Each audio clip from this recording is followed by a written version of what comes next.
Hello, everyone. Hello, and to everyone out in cyberspace, wherever you may be. Shimon Jacobson here for another episode of Wednesday Night Live. And we were talking about avoiding passing on the trauma of our lives to our children. This class is dedicated to Mikaela Klempner on the occasion of her 10th birthday. Okay. If you want to dedicate a class, you can easily go to our website. There's dedications and sponsorship opportunities, or call us or contact us at meaningfullife.com. Trying to be on all the channels and all the social media channels and every possible distribution platform there is out there. So this is a topic which is both a painful one, but a extremely relevant one.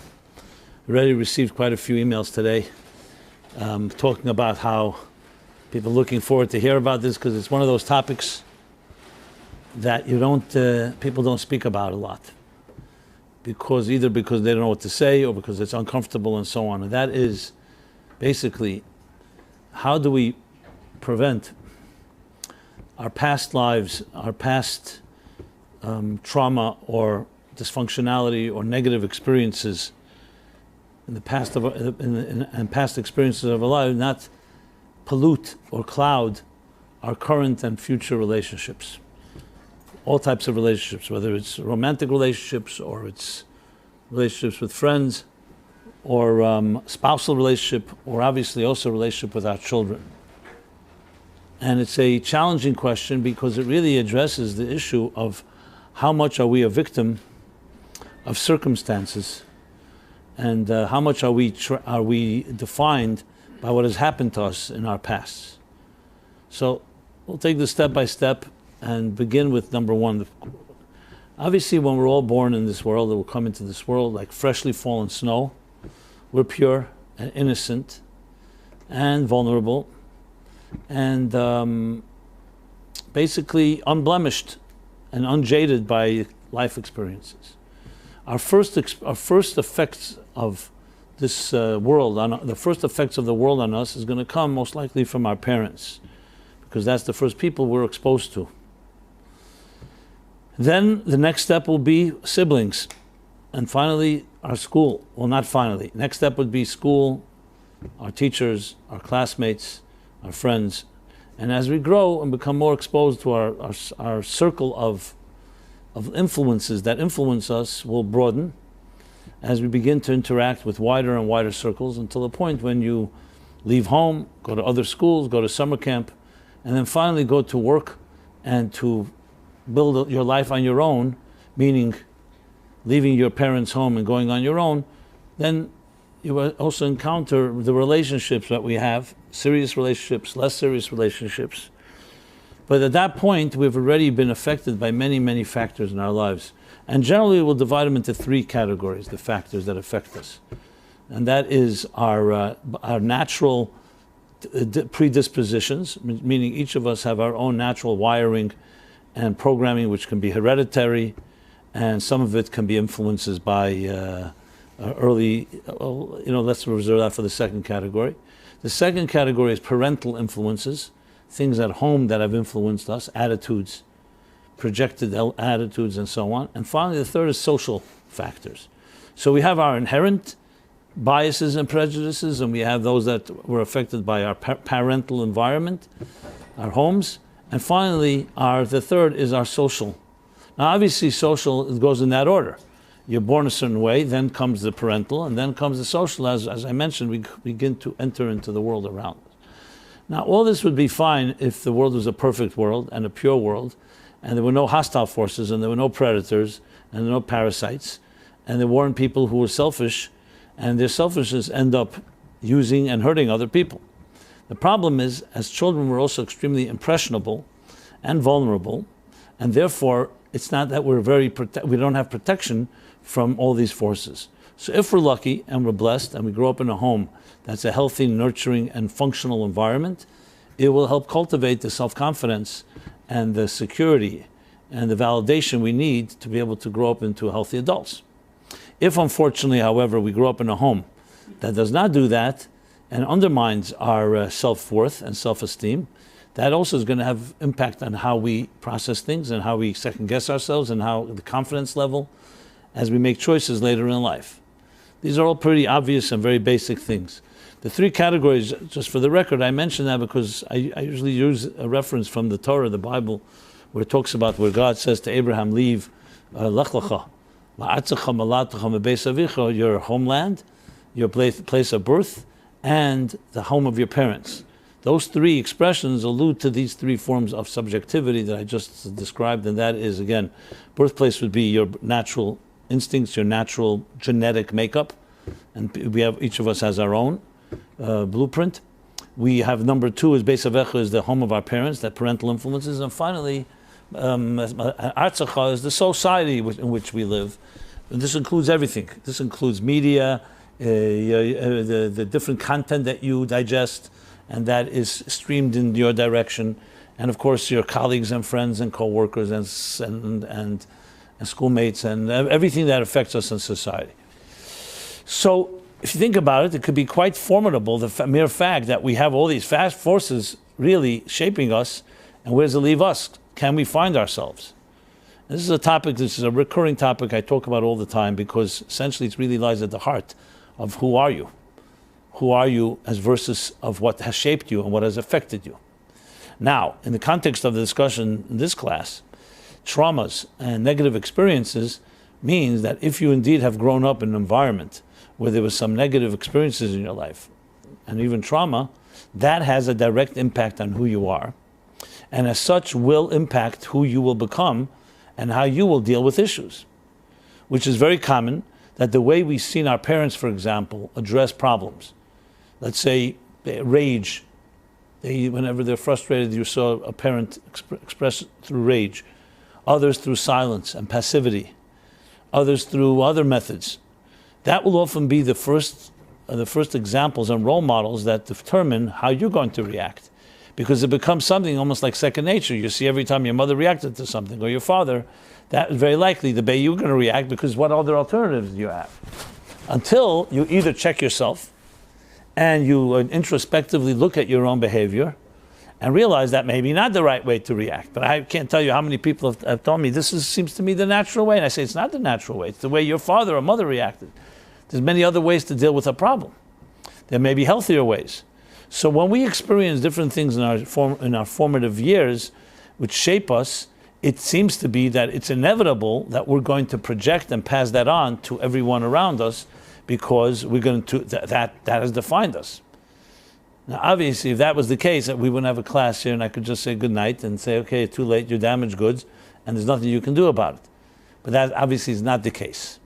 And the good news is that even though, yes, we are influenced by our natural predispositions and by our parental influences and by our childhoods and by society and all the above, yet we have to remember we are not inanimate objects. Like if you make a dent in a stone or a dent in a tree, well, I don't know about a tree, but a dent in a certain object, that's it, it's dented forever.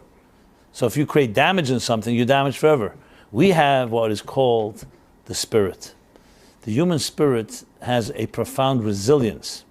So just like you cut yourself in your finger, what happens? It's not a permanent damage. The cut will bleed, it will then clot, and a scab will develop. That scab will then heal after a few days, and then it's gone, and as if it never happened. So there's a regenerative process even to the physical body, and how much so to the spirit. So this is a critical thing that you have to always remember, all of us, that we are not victims of our pasts. That doesn't mean you don't have a cut or a wound, or deeper than that. But the resilience of the spirit allows you to regenerate. I don't know if you ever took one of these tours they take you when, let's say you go to these places in the West, or anywhere in the woods.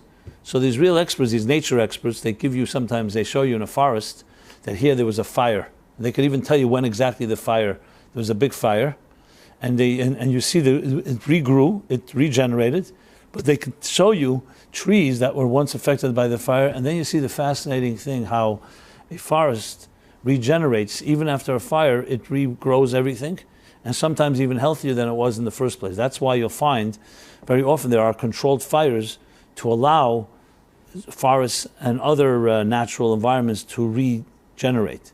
It's almost like shedding an old layer of skin to assume a new one. And even the human body has elements of that. For example, like baby teeth that grow into adult teeth. Why don't we just born with adult teeth? Because our mouths are too small. But we need to already begin to chew and digest. So first we give baby teeth, and around, 5, 6 years old, those teeth begin to fall out, and you get a whole new set of teeth. Now, of course, in the animal kingdom, you have many examples. You have the skins of snakes. You have the crab's shell, and many that they shed, and then they regrow, sometimes seasonally, sometimes once or twice in a lifetime. But for us, that's also the case. Our skin, for example, is completely regenerative, like I just example, with the bleeding. Our skin sheds, not in a very profound way. You don't see it, but it does, and it's constantly regrowing. And the same thing with other parts of our bodies. Our nails are an example, our hair. The point I'm making, these are physical examples. In the spirit, even though we may have been burned, let's say, or been hurt in some way, but the spirit has resilience. And that resilience is what gives us the hope and the ability to overcome and transcend things that have happened to us in our past. That's a general statement. Now, obviously, things are more complicated than just because there are clearly deep trauma that can have an impact for the rest of our lives. But there's also deep resilience. And of course, we'll be talking about that. So the operative question then, and I'm beginning to answer it, is, firstly, is it possible? Is it possible for us not to project and pass on and be affected by past behavior affecting our future behavior? That's the first question. So the short answer is absolutely. The answer is absolutely. You do not have to be a victim of the past to move forward into the future, because for one simple reason, there's the resilience of the spirit. And just like our skin sheds, or we can heal, or other experiences that allow us to grow, we can grow through those experiences. But there are a few conditions of how you grow. Because you see, the fact of life is that very often a negative experience in our lives absolutely impact us. I mean, just to give some strong examples. You meet people at times, sadly, who say they don't want to build a family because they were hurt as children, and I don't want to bring children into the world that I may hurt or will be hurt. So they make a choice: because I was hurt, I don't want to bring children into the world that will be hurt. That's a very strong example. There are other examples of the same. Because I was hurt in relationships, or I saw hurtful relationships, I will never be vulnerable again. I will never allow myself to be hurt. So you basically build for yourself a set of armor that protects you from being hurt. And your relationships are going to be somewhat always on the surface level. As it gets too close for comfort, you will retreat, which is a common thing, where people, when they get too vulnerable or they feel too close for comfort emotionally or intimately, and they will retreat because they don't want to be hurt. Sometimes people do this very deliberately and very consciously. Sometimes, in more cases, actually, it's not so deliberate. It's knee-jerk reaction. It's just like, for example, I've mentioned this many times, if, for God forbid, somebody, let's say, has injured a part of their body, an arm or a leg, and that injury has repeated itself several times, so next time someone touches you, you're going to be very careful. You're going to pull back. And when you walk, you're going to make sure not to put too much pressure on that part of your body, because you've been hurt. And it's a natural thing, is once a person is hurt, the body has memories, and that memory includes, I've been hurt, so I'm be careful. Now, sometimes that's important to do when you're healing, but then once the healing is over, you don't want to remain with a psychological scar that physically you can use that part of the body, but because psychologically you still remember it, you still avoid that experience.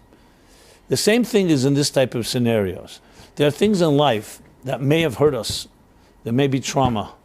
There may be the effects of trauma. There are other experiences we've had in our childhood or even in our adult lives that were very hurtful. So you could have three options. One option is you just ignore the whole thing and you're like in denial and you make believe like it never happened. And sometimes that can cause a lot of problems, because by ignoring it and that wound opens up again, you may be not prepared and you can be re-traumatized. That's one thing that could happen. A second option is that you're extremely extra careful not to go in that area because you don't want to be hurt again. And then you're basically cutting off certain options because you are afraid to go there. Or what we're going to be discussing, option 3, which is the healthiest option, you access the resilient energy of your spirit that helps you learn from what has happened. You're not denying it, but you're also not a victim to it, and you learn to grow from it, you learn to transcend it, and you learn to embrace relationships or other experiences in life, even though the past experiences may have hurt you in that regard.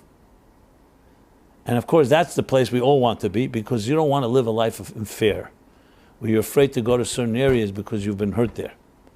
You also don't want to live in denial, as if it never happened, because you can also get deeply hurt. So the third option is the healthiest option, but of course, as always, the healthiest option takes work and takes effort, but there is a methodology to it. So the science of it, I've begun to explain, I'll just sum it up again. The science of it is very similar to the science of healing in the body. As I said, you get cut on a finger. I will talk about deeper cuts in a moment. Regular cut, it bleeds for a short while. You may put a Band-Aid on it, you may not. At some point, it will clot. Right? The blood will dry up, it will become a scab. The scab will take a few days to heal, then it will fall off, as if nothing happened. Who did that? That was done without any medical intervention. That was not done without medicine. That was just the natural healing properties of the body. And this is common, not just a cut. Almost anything that affects you has that ability.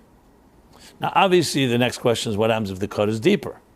Let's say it went a little deeper. Of course, the deeper it is, the more healing it needs. And sometimes you will need intervention. You may need some, God forbid, you may need antibiotics to fight infection. You may even need a form, not you, someone may need a form of surgery or something, or you need to, if something tore or something broke. But if you ask any doctor, they will tell you, we don't heal. We facilitate healing. The body has a power to heal. Sometimes that healing power is also impeded by either the infection or the wound. So what you do is, what medicine can do, is create an environment, a situation that allows for the healing to take place. For example, when they put a cast or some other way of repairing a broken or fractured bone. The cast is not the healer. The cast is creating an environment that the bones stay together, so while the healing process can take hold, and then the natural healing process, if you don't have that cast, the bone will never be able to be in a place where it is not affected by the tensions and the pressures around it, so it can never really grow back, so to speak, or reconnect. This is common. Now, obviously there are times where we endure a scar that lasts. There are scars. You can have a cut that is a deep enough cut, and even though it's healed, you could still see a sign of it. But that doesn't mean you're an unhealthy person. If, let's say, someone's, God forbid, had a cut. Let's say I remember when I was a kid, it was actually Pesach, right before Passover, and thought I was a wise guy, and I saw my mother and I saw my family all cutting stuff, and these knives, these very sharp knives. So yeah, I cut something. I forgot what it was. Maybe a carrot, maybe a piece of grain, like horseradish, and it went right through my middle finger here, left middle finger, and I'm looking. Yeah, there's the scar. In case you don't believe me, I'm happy to show you after the class. But you can trust me on this. A white little line.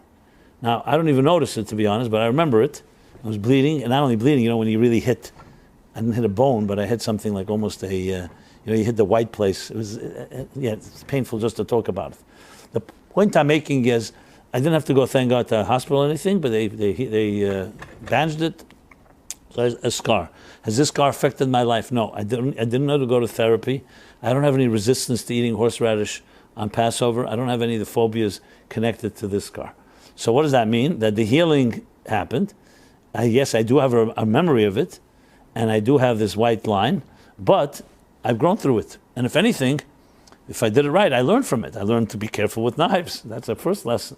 Secondly, I learned that the human being can heal. And even though at the time it looked pretty bad, so sometimes the scar itself is not per se a bad thing, if you can transcend the scar. If, however, the scar keeps you victimized and keeps you controlled, that's when we need to address it, which of course I will do. So I'm going, step by step. My point is, all these examples teach us one thing. There is tremendous resilience to the human body, and I will tell you even more so with the human spirit. Because remember, the body at the end of the day is a physical thing.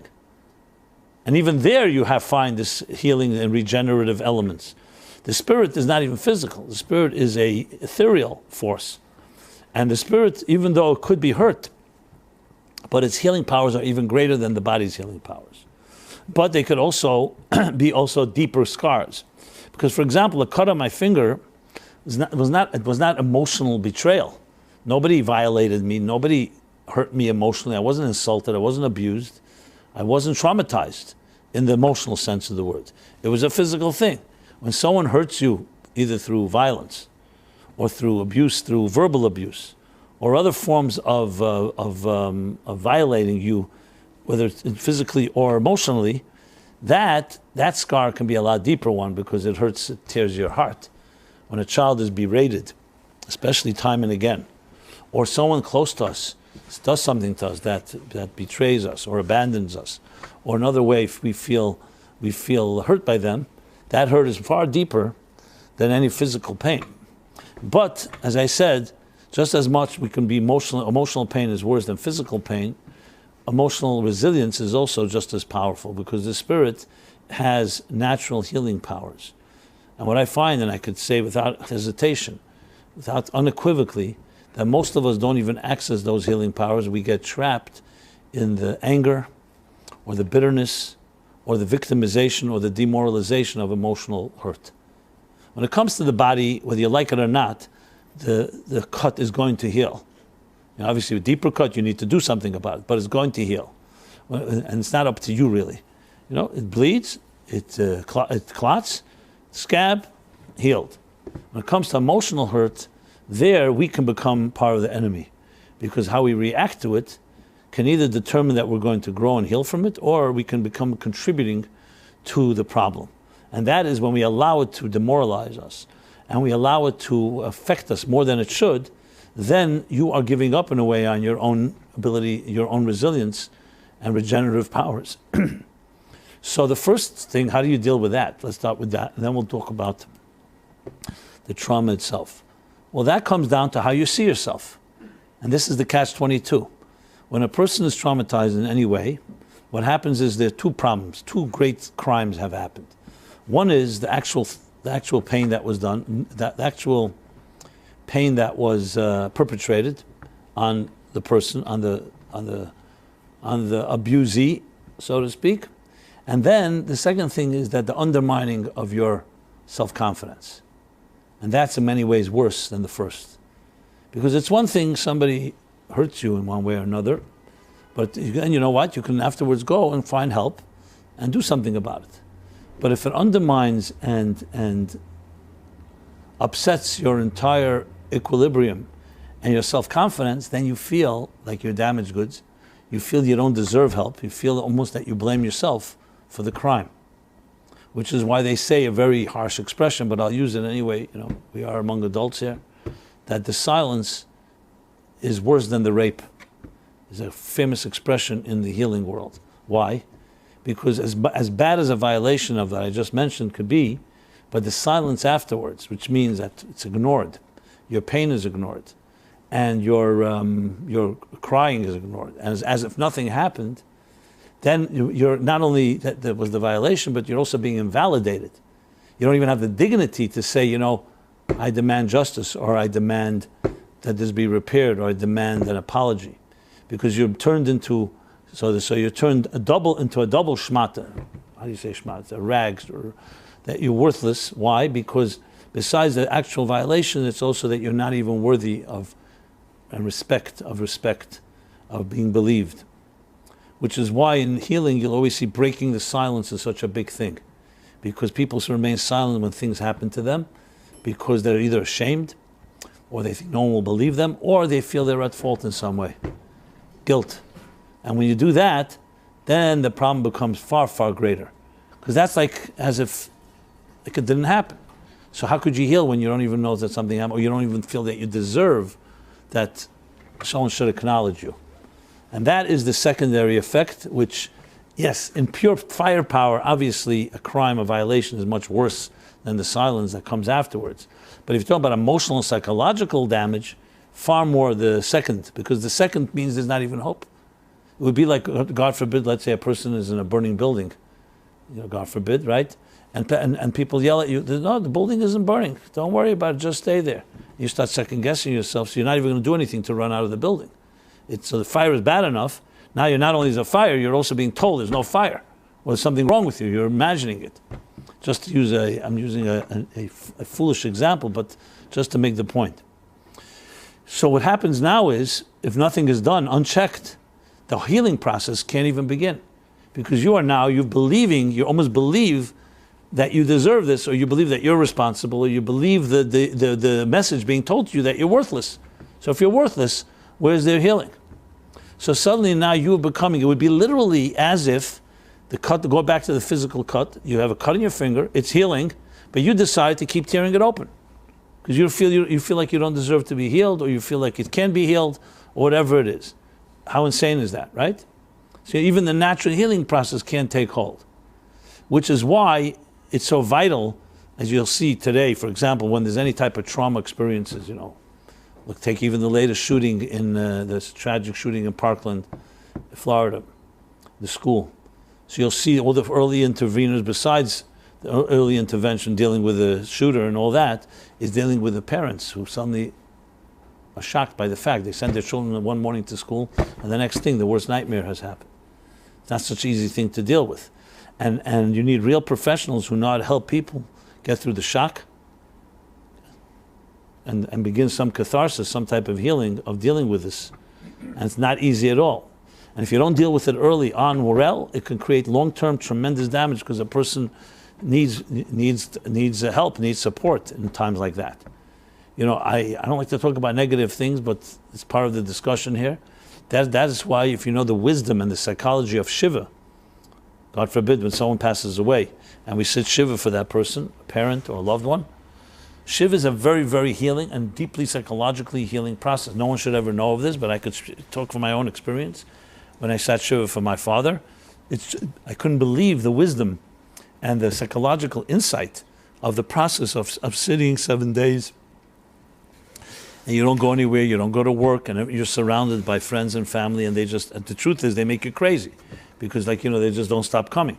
But in a way it buffers those early days when a person has a lot of shock, and the shock of death, no matter how old the parent was, it's always a shock, and it has a certain buffering element. I don't want to go into it right now, it's not so relevant. My point is that it's critical to know healing, and every given healing, especially emotional and psychological healing, there's a wisdom to it, there's a science to it. And that science is very much part of how we don't allow ourselves to become victims. Because it's very easy to feed into the voice that says you're worthless, you deserved it, you were guilty, if you would have done this, it wouldn't have happened, blah, blah, blah. The whole list of self-accusatory statements we make about ourselves. And above all, it undermines and demoralizes our own spirit. So what do you think is happening? You're undermining the spirit that has the power to heal. You're not letting it heal. Which is why, you asked me about Tanya, in chapter 26 in Tanya, when he talks about the devastating effects of depression, what's called in Hebrew atzvut, he says the classic example, tremendous example, he says, so imagine you're wrestling with somebody. Two wrestlers, they're wrestling with each other, and we don't know who's stronger. But suddenly you become very depressed, you become very demoralized, you feel you're not able to win this wrestle. Now, for all practical purposes, you may be even stronger than your opponent, but you have in your mind psychologically lost it. Like, you see this happening in sports. Sometimes the greatest tennis players or the greatest Olympians or the greatest this lose confidence. They get into a funk. Something happened. I don't know, something got into their head. And you see this all the time. Sometimes very good players know how to get into the other person's head. They psych you out. So technically, you may be far better than the opponent, but you've been demoralized. Your spirit has been broken. So you convince yourself maybe you're not that good. You start second guessing yourself. And what happens in this wrestling match? Even though you would have the power to win, the demoralization of the depressive state causes you, that weakens you, and then you can't live up to your own strengths. So how many battles have we lost in our lives, or how many battles have we not even entered in our lives? And I don't mean battling in a negative way that we have to go to war. I don't mean that. I mean to say challenges in our lives. Have we not risen to the occasion to, because we convinced ourselves I'm not capable? And had you known what you're capable of, you would have realized you could prevail. It's hard to say, because that comes down to the measure of our own self-confidence.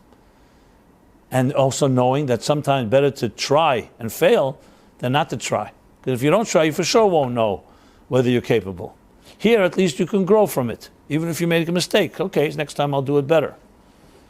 So therefore, the power of the resilient power of healing of the spirit is very much dependent on our attitude. Which is why it's so critical to have friends and have even literature and materials that help bolster and reinforce your confidence.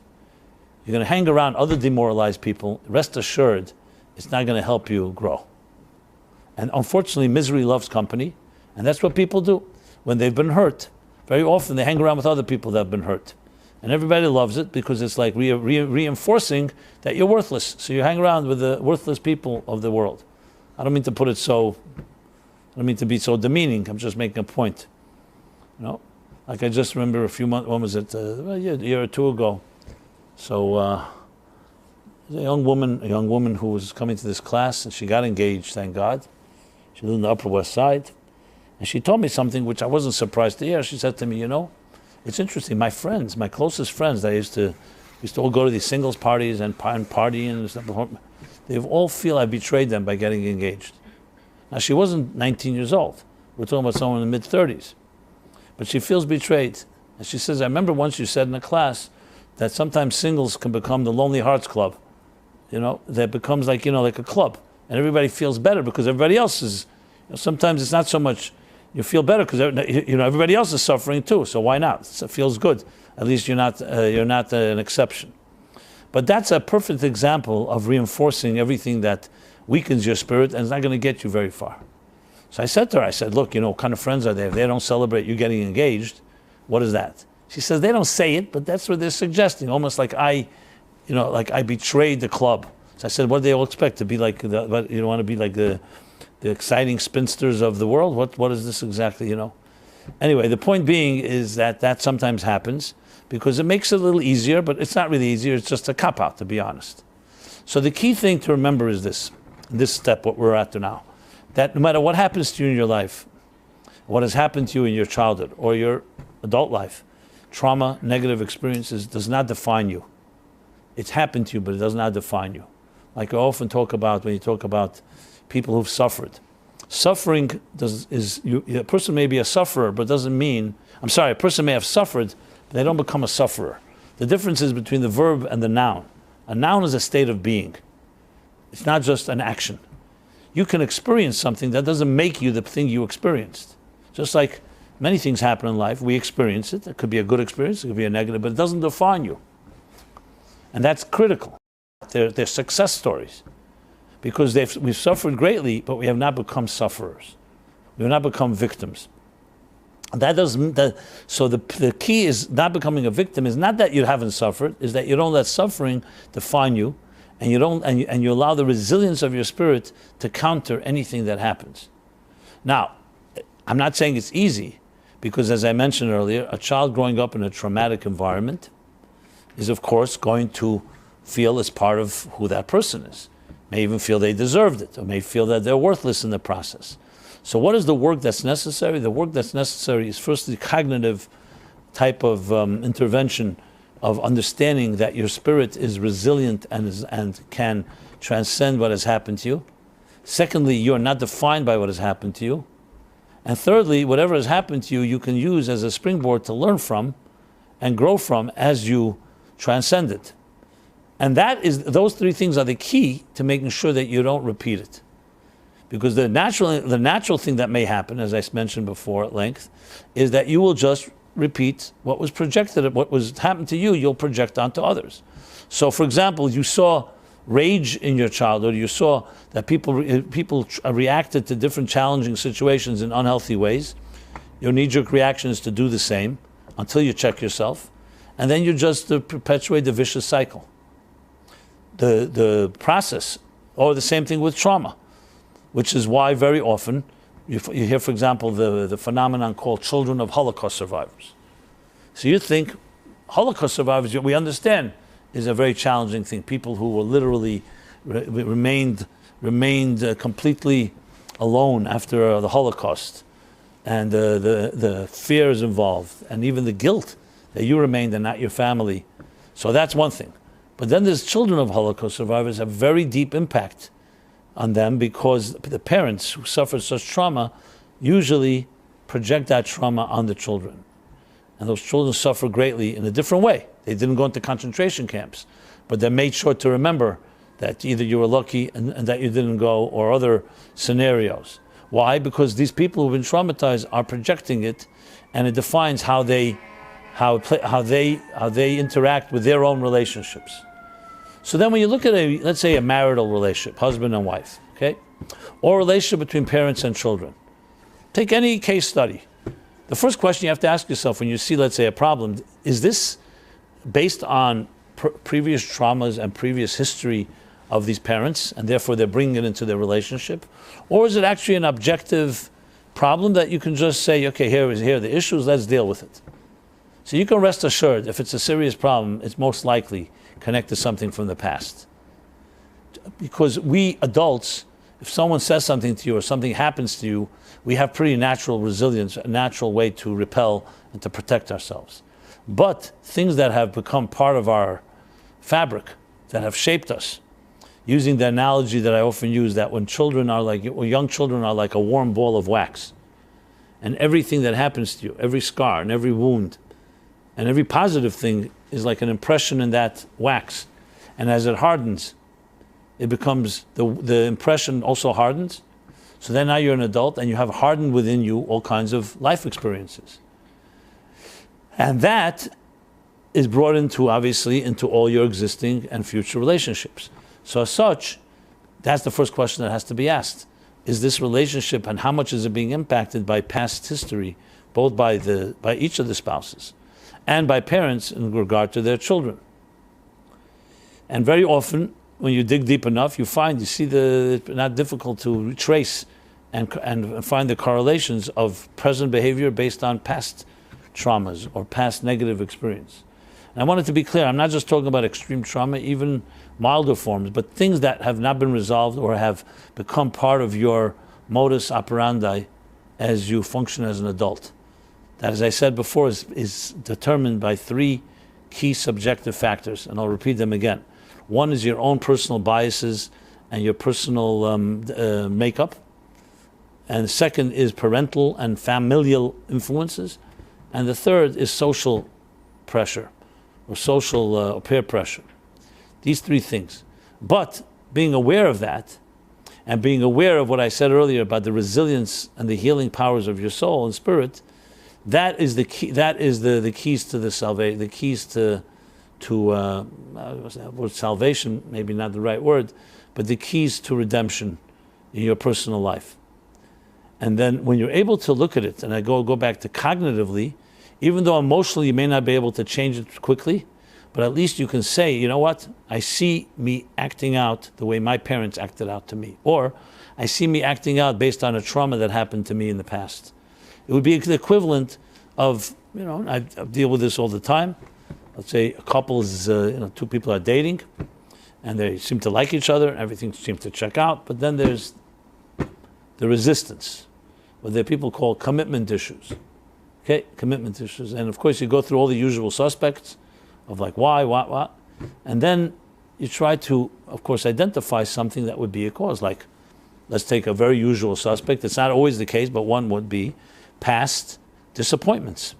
Let's say someone fell in love with a woman, or vice versa, a woman with a man, and then the other person did not reciprocate, and you were very deeply hurt. So you're not going to easily just open up to someone else because you don't want to be hurt again. Makes total sense. But if you identify that, you're already halfway toward healing. A problem is most people don't identify it. They either are ashamed of it, they don't like to say they were hurt, because that's also being part of being hurt. Or they are minimizing it. They say, yeah, it happened, but I moved on. And they haven't moved on, even though they say so. Or it's very deliberate. They know how much they're hurt, and they just don't want to talk. There are many factors. But if someone says, yes, it's true, I was deeply hurt, and I am vulnerable as a result, and I don't want to be hurt again, then you can work with the person because at least they're aware of so-called their blind spot or their weak point. And then you can now we have to figure out how to rebuild. How do you rebuild confidence? How do you re-immerse in a situation that where you may be hurt again and vulnerable? But at least you're working with something. If a person denies it, it's almost impossible to do anything because they're not letting the resilience of their spirit to come into play. And even when you say what I just said to the person, sometimes they hear it, sometimes they don't. That again is not predictable because every one of us is different. Also depends how hurt. There are people who've been hurt more than once. That definitely doesn't help the situation. But, so what do I suggest often in a case where a person says, either they deny that they were vulnerable and were hurt, or they minimize it. So sometimes the way to go is the other direction. Instead of focusing on the wound, you focus on the positive. Because you don't have to always go on an all-out assault on someone's psyche to try to convince them to acknowledge their weak points. That's not always a healthy thing to do. If a person has too much resistance, I'm a believer that denial can be also a healthy thing, because it means it's like a very deep wound where you don't have to go push it just to prove the point that there's a wound there. Sometimes that's not the way to go. Maybe the way to go is to strengthen other parts of the body, and automatically it'll spill over. It's like exercising other parts of the body, so then you build strength, and it will automatically strengthen also the weaker part. And the same thing is with the spirit. Again, same idea. What do? You teach people about their soul. You talk about, for example, in the morning we say in the prayer, the neshama shenasate bi taharihi. The soul you have given me is pure.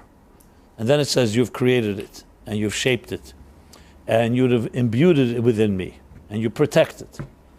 Earlier we say, Moda'ani, thank you for returning my soul to me. So you help people understand what is their soul like. Now, this may sound like an academic exercise. It's not. What you're really teaching a person is about themselves. You want to teach them you have a soul. The soul's been returned to you every morning, and it's pure. So anything that happened to you, the soul is completely refreshed in the morning, and it's like a new person. So this is I don't want to say a backdoor in, but it's another way to deal with somebody, to build strength, instead of attacking and saying, okay, let's look at the usual suspect, which is you were vulnerable, you were hurt, you don't want to be hurt again.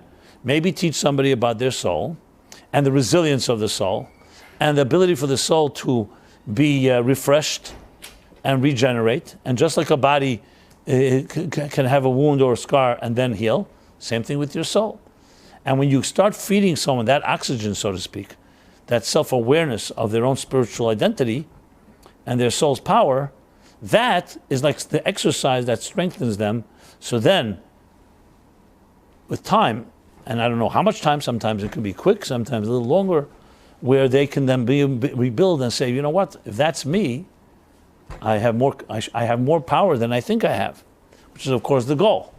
And then, instead of saying, okay, let's overcome the wound, the rebuilt confidence that a person has in themselves and their soul becomes a force that can help them re-enter situations and say, you know what, I can go there and be less afraid. And yes, if I may be hurt, but I also have strengths to deal with being hurt. If a person, for example, suffered an accident, a swimming accident, and they're afraid to go back into the water, okay, so it may take time for them to rebuild, but once they do, then they go, and you know what? Yes, water is dangerous and it could pose risks, but I know how to swim. I know how to navigate. And that's my counter force that gives me the confidence to deal with water and its challenges.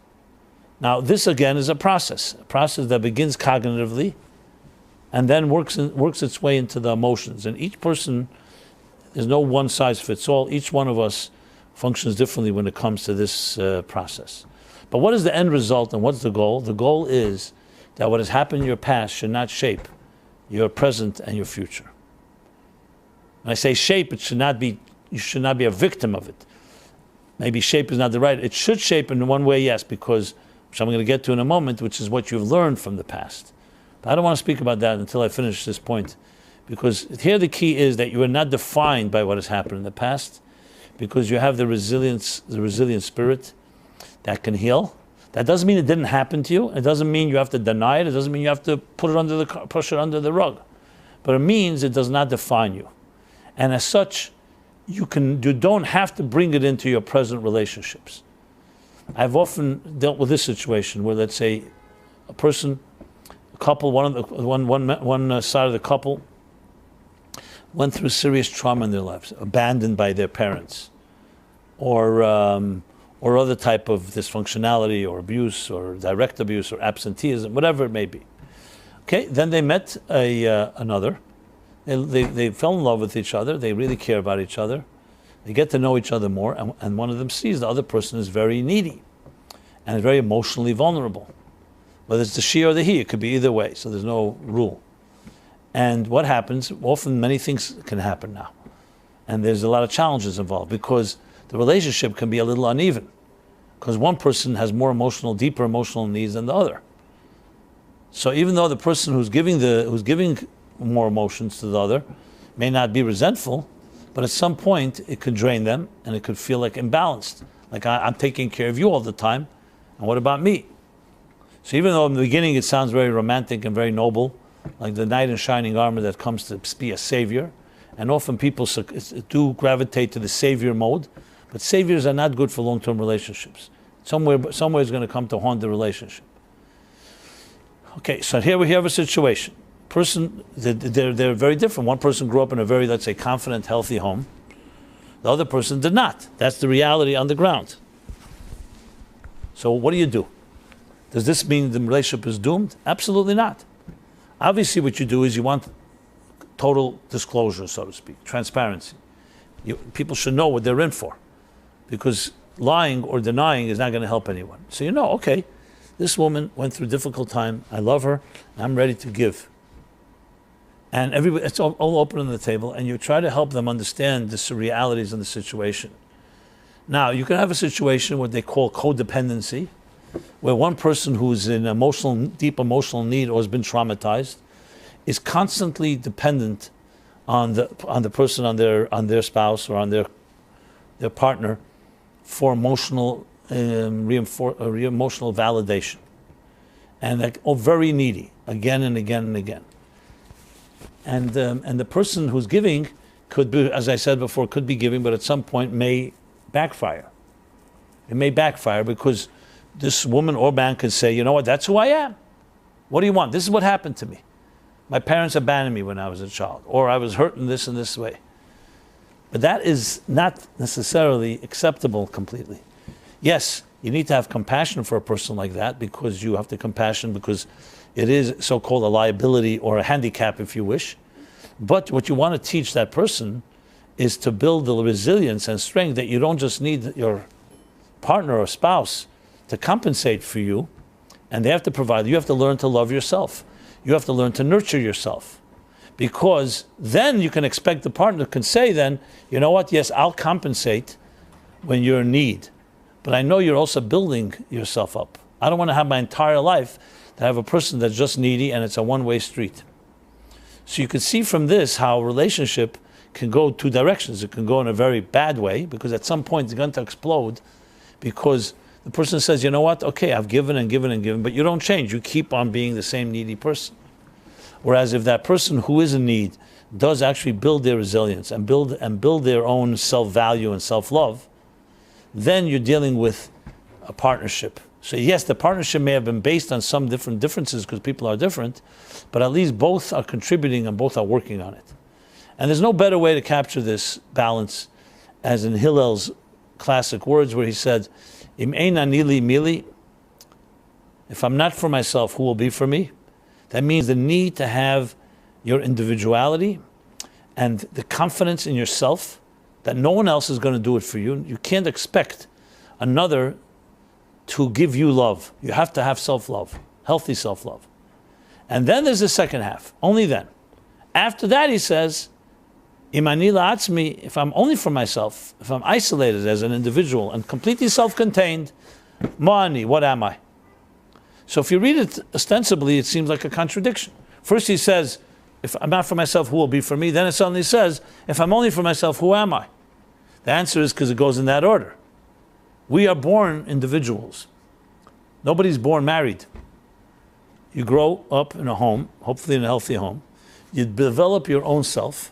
You're now a complete self. And then you seek out a partner in life, not to compensate or to give you a self, but to help you transcend yourself, where you both become more than the sum of the parts. So if you look at it as like two circles, here's one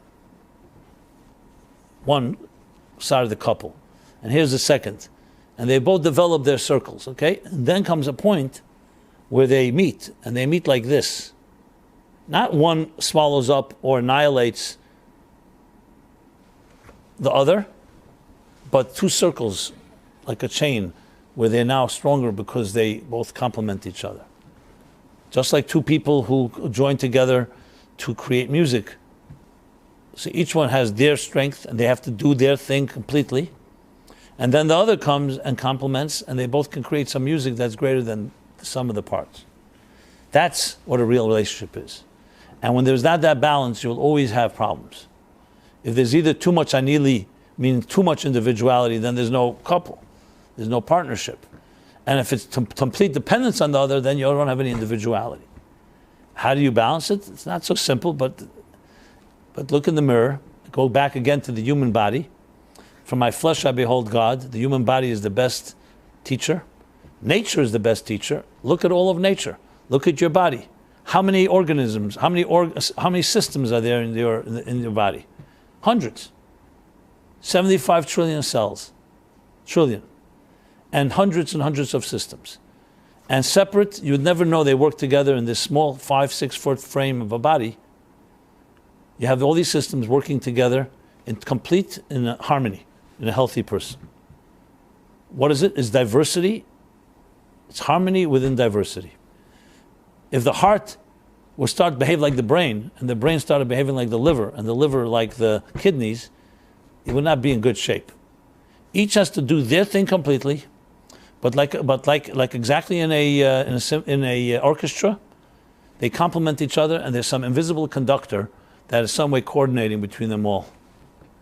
And of course, a healthy human being, physically healthy and spiritually and emotionally, psychologically healthy, it all works in one very smooth flow, to the point you don't even recognize it. It's so seamless. You know how many steps are happening right now, to each of you right now, as you breathe in? Around 18 minutes. 18 times we exhale for I'm guilty, or I'm bad, or look what happened to me in my past that defined me, so now I bring it into this relationship. All that impedes any healing and impedes the relationship process. And whether it's from parents to children, projecting upon them more inevitable mistakes. We all make mistakes because life is trial and error, and we don't always have it figured out. So what's the big thing? Fine. That's what life is about. You live and learn. You'll see all excellence and great people always will come away from learning from what had happened, and they grow from it. And they can grow even from a completely negative thing. The people who actually heal, deeply heal, from real trauma in their lives are people who their trauma becomes part of their growth. They realize, I have now deeper sensitivity than someone that did not have that trauma. I can help people because I'm more acutely sensitive and aware of the issues. And a whole list, a litany of benefits, so to speak. Now, we all would have preferred not to have the trauma. I'm not talking about that. We're talking about after the fact. You learn from it. You grow from it. I literally, a few months ago, dealt with a similar situation that I think I can invoke here, that fits. There was a mother who went through a lot of trauma, and she was now traumatizing her children because she was a nervous wreck from what had happened to her. And now as her children grow into adults. And she began to recognize, that she was actually doing it. And I said to her, I remember, very smart woman, very self-aware.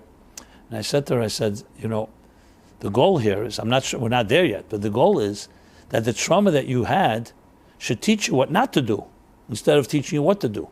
What you're doing is taking what happened to you and just dumping it on your next generation, on your children.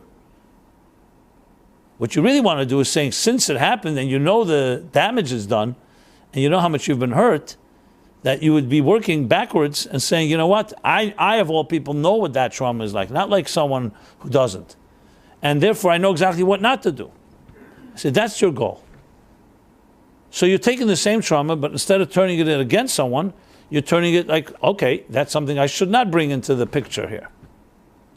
And interestingly, I suggest she start writing a journal of every time she acts out.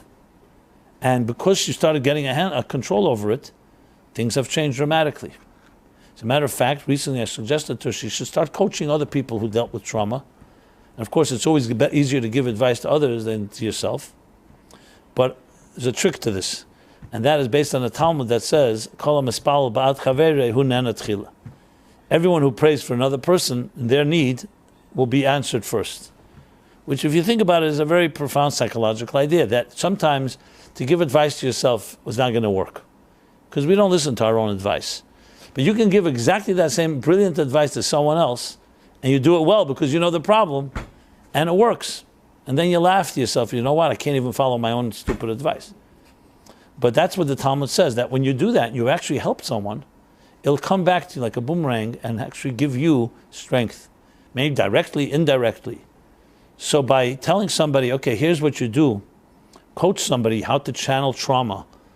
In other words, harness it toward knowing what not to do instead of doing it, instead of repeating it, and then it will come back. And that's what's happening.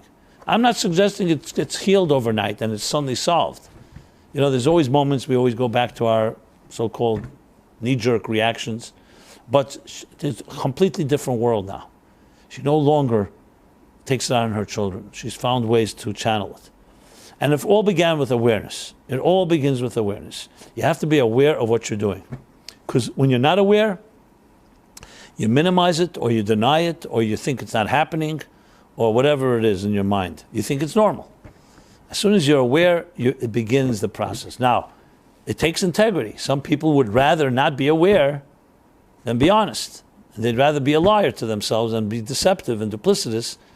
That's already up to the person. But you have to always believe that a human being has the dignity, even if it's been concealed, to do something about it. It's like people, for example, who will say they're chronic liars. And when it comes down to it and you confront and you really address it, I'm talking about a point where a person can talk about it at least, you'll very often find that their lying comes because they loathe themselves. They feel sometimes they don't even deserve to be non-liar.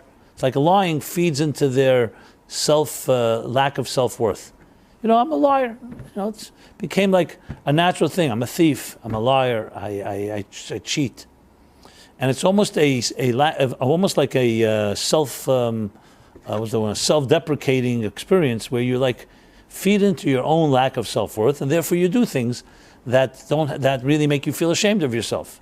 And at some point you lose shame, and that's just who you are. And now that new reality. That's a perfect example of what Hasidic thought would call a soul in exile. The soul is completely trapped by the life that has broken the person. And the soul's resilience and its powers and everything I'm describing is in hiding. And what it needs, obviously, is awakening. Now, you can imagine, based on all this, that the key thing here is to not wait. Because the longer you wait, the more the crust gets hardened, and the harder it is to break old habits. The faster you can nip it in the bud, the faster you catch something, that allows you to access that resilience, and then it grows. It's like anything. So going to a doctor, going back to a physical example, where unfortunately someone, let's say, did not treat an infection, and they thought it went away. Instead, the infection entered into the bloodstream, God forbid, or in the bones, or something like that, and then suddenly it's no longer isolated here, it's now everywhere. The longer you wait, then you're dealing with a situation where now it's become so much part of your reality, it's much more difficult to deal with. Had it been nipped in the bud, had it been not in the bud, but at least early stages, then it may have, But most people don't want to be uncomfortable, so they push it off. But that's where it comes down to, where we have to be support to each other, encourage. You see someone in such a situation, and you try to be of any help. And that help is helping them become aware, helping them deal with it. So, in the final analysis, are we Can we avoid passing on the trauma of our lives onto our children? Absolutely. It's not even a question. Not only can you avoid it, you could actually turn it into a positive, because you don't take for granted life. You don't take for granted your childhood. You don't take for granted the fragility and the vulnerability of the spirit that could be hurt, because you realize from your own experience how one can really be hurt. So if anything, it really teaches you about how sensitive we need to be, because we saw what happened to ourselves. We are sensitive souls, especially as children. That sensitivity can be, unfortunately, sometimes hurt, very deeply hurt. So what should that teach us? It teaches how sensitive souls are.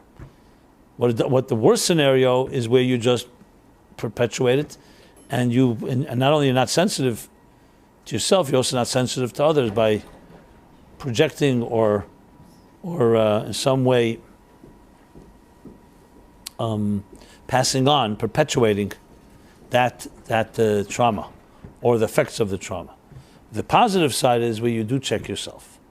And being human beings who are hopefully people look at themselves and look at yourself and you want to grow. And you don't want to be trapped in some narrow perspective of yourself and your possibilities. You would love to know that you can broaden your horizons and heighten your sights, that you can really conquer new vistas. Then that itself should be a motivator to be able to deal with some of these challenges.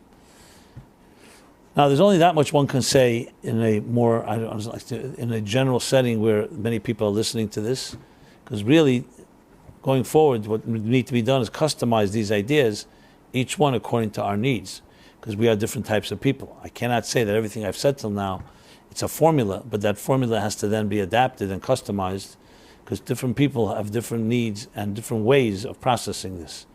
So that's something that can't really be done collective. But I would encourage, if anybody's dealing with these challenges, is to take some of these ideas and maybe write them down for yourself, and then perhaps find a mentor or find someone you can speak to who can then help you really apply it to your individual and specific life situation.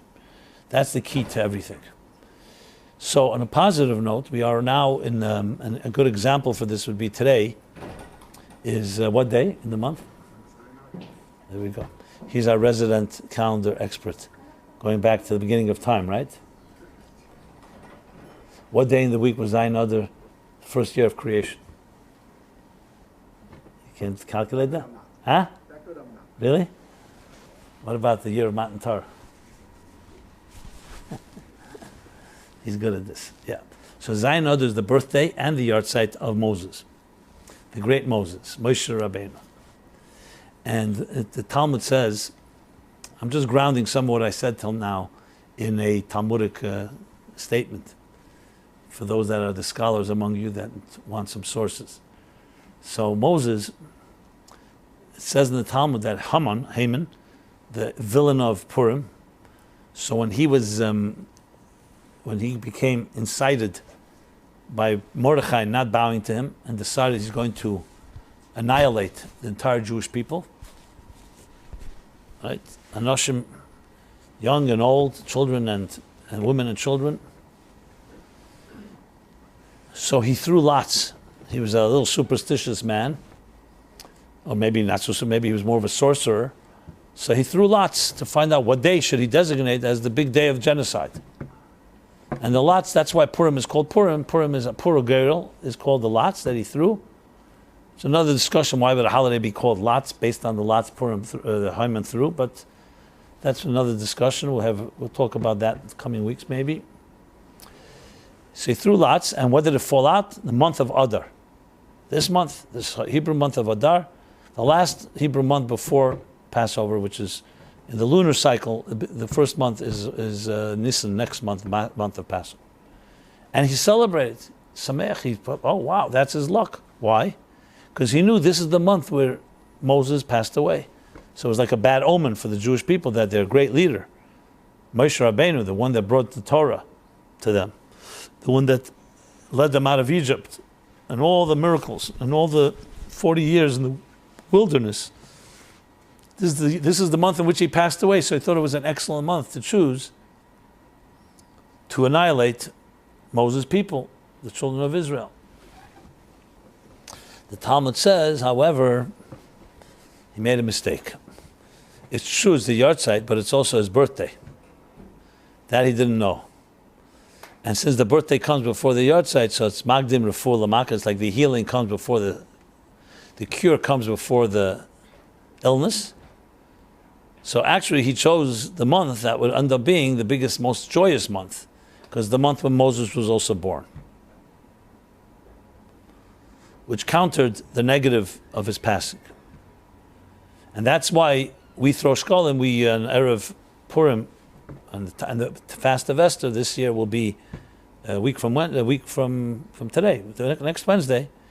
We take shkolim, we take the afternoon, we take a half coin, a silver coin, it's like a shekel, and we can make a donation to commemorate that which was done at the time of the temple, which was the shkolim that so-called counter the shkolim, the coins that Haman used to designate this month as a month of death, and it becomes a month that's called a chedesh asher nepach b'hem, a month that's transformed to joy, and the greatest joy of all. Mishenichnas Adar, when Adar enters, we increase in joy. So what's the story behind this Haman thing? First of all, he was a smart man, Haman. He couldn't figure out it's also his birthday. He could only know the yahrzeit. Just needed to do a little Google search. I know there was no Google then, I understand. But just like he knew the yahrzeit, he couldn't figure it out. And what's the meaning of all this? And the answer is really, and everything I discussed till now really explains the point. And that is, in life we have two scenarios in every given scenario. Anything can go to the negative and anything can be used to the positive. There's no such thing as pure negative energy. There's no such thing as pure positive energy. Expression, ein tov b'loi ra, ve'ein ra b'loi tov. There's no such thing as good without bad, and there's no bad without good in the world in which we live after Adam and Eve ate from the tree of knowledge of good and evil. In the Messianic future age, that will be eradicated, the evil, but the evil will be transformed to good. So whenever path, like the Torah says, to behold, I give you before today two paths, the path of life and the path of opposite of life. And you shall choose the path of life. So we have in every situation, both scenarios are possible. The Jewish people at the time of Purim were dealing with real challenges. They had real problems. And Haman was taking advantage of it and was ready to do what he did, like a Hitler. So there's the negative side. And you could look at this day of 7th of Adar, as Moshe Rabbeinu's passing, this great man, the greatest man ever in history that spoke to God face to face, he passes away. That's like a real descent, a real sad day. To the point that it says, had Moses gone into Israel, into the promised land, the temple would never have been able to be destroyed. The Mashiach would have come. But he didn't. It's a very sad day. But it's the same day he was also born. So translating that into personal experiences, we may have experiences, traumatic experience. I'm sure it was a very traumatic day when Moses passed away. And yet, it did not make the Jewish people weak, it made them stronger. Because it was also the day that he was born. So just because you knew that until the Tchias HaMesim, Moses would pass away, that doesn't take away from the power that he brought into this world, the light that he brought into this world. So in our case, we all have a Moses within us. And though on one hand you could say, one second, there's the negative side that's of the Zayin Adar, that Haman thought he could take advantage of, in truth, no, we're not victims. Every negative has a positive. There's the positive side of his birth and all that he contributed. And that's what the Talmud was trying to tell us. That in everything in life, there's always both sides. Purim is not just a holiday of joy. It came from a joy that came from the opposite. It was a day that could have been the worst possible day in Jewish history. Because the Persian Empire controlled 127 nations, the empire, where all Jews lived there. There were no Jews in America then. There was no one except in those countries where all Jews. It would have been a total genocide. And yet that was transformed. And personal note, it means that there's nothing that can destroy you if you don't allow it to. And that there's always that positive side and the resilience of the spirit, as I've been talking about, that counters any negative experience. And in this type of spiritual mystical thinking, the good is always more powerful than the negative. So even if negative things happen to us, it's never as strong as the power of the divine goodness of the inherent divine goodness of your soul. So to make a statement that I am not worthy, or I am, I loathe myself, or I have shame and I'm embarrassed and I'm guilty, is really the most greatest possible form of self-abuse. Because you're basically saying that that your soul, which is your positive side, is weaker than the negative self-perception. In a way, you are perpetuating what the abuser did to you. The abuser made you feel like worthless, and now you feel you're worthless. The force that heals is the recognition, no, that it's not the negative side, it's the positive side. It's the positive side of Zion, of this day of the 7th of Ad. I could elaborate more on this, but I think this suffices to the wise people of the world. And I will conclude by saying, firstly, God should protect us all, that we should have the minimal amount of trauma in our lives, a minimal amount of negative. But it's almost inevitable.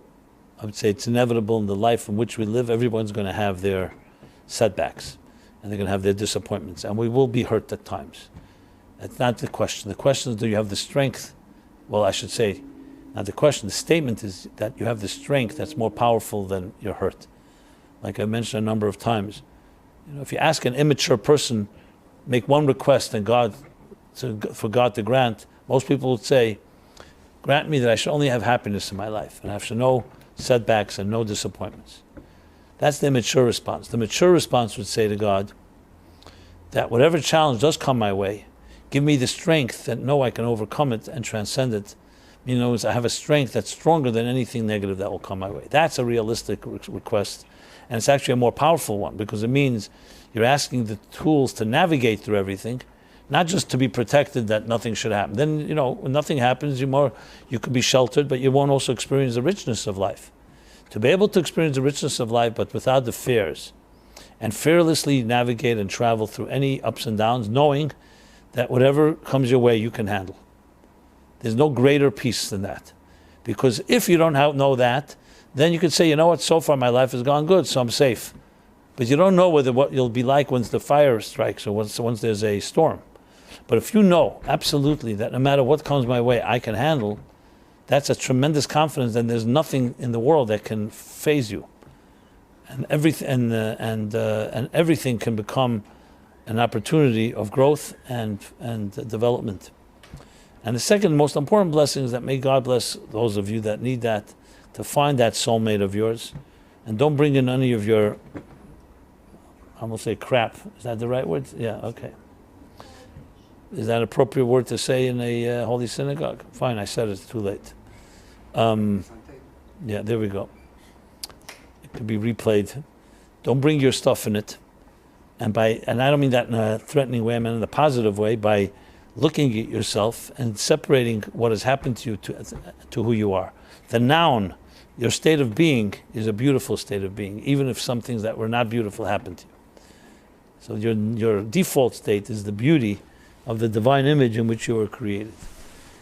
If you look at yourself that way every time, trust me, people you date and the people you meet will also see you that way, and you'll find the appropriate soulmate that you deserve.